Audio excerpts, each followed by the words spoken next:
I think although great new ideas are usually articulated by individuals, they're nearly always generated by communities.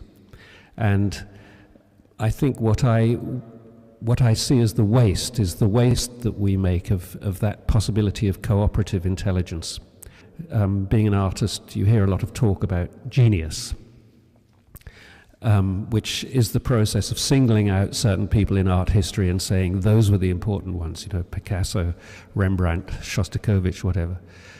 Whenever you look at any of those artists, you find that they lived and drew from a very, very active, flourishing cultural scene.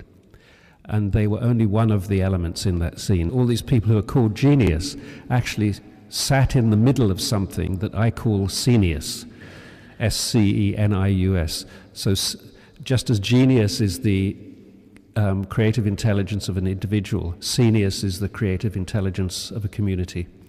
And what I want to see is more attention given to that possibility of creative behavior.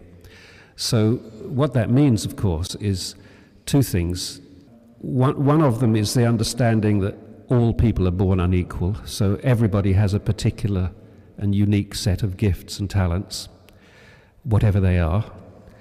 And secondly, that intelligence is generated by communities, by cooperation of some kind.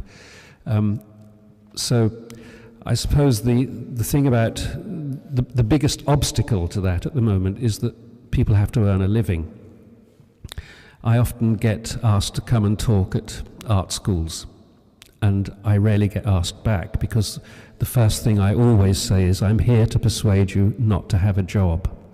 And the professors always look a bit nervous at that point, since they often consider that their task is to somehow smooth you into a job.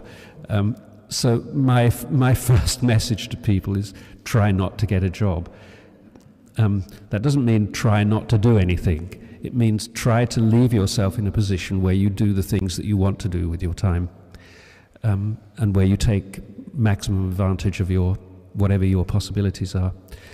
And I suppose the obstacle is that, of course, most people aren't in a position to do that. So I want to do anything to work to a future where everybody is in a position to do that. I should say that in terms of basic income, I probably know less about the subject than anybody else here. But what I do know is that the concept is the closest thing I've heard to achieving the kind of future that I would like to live in.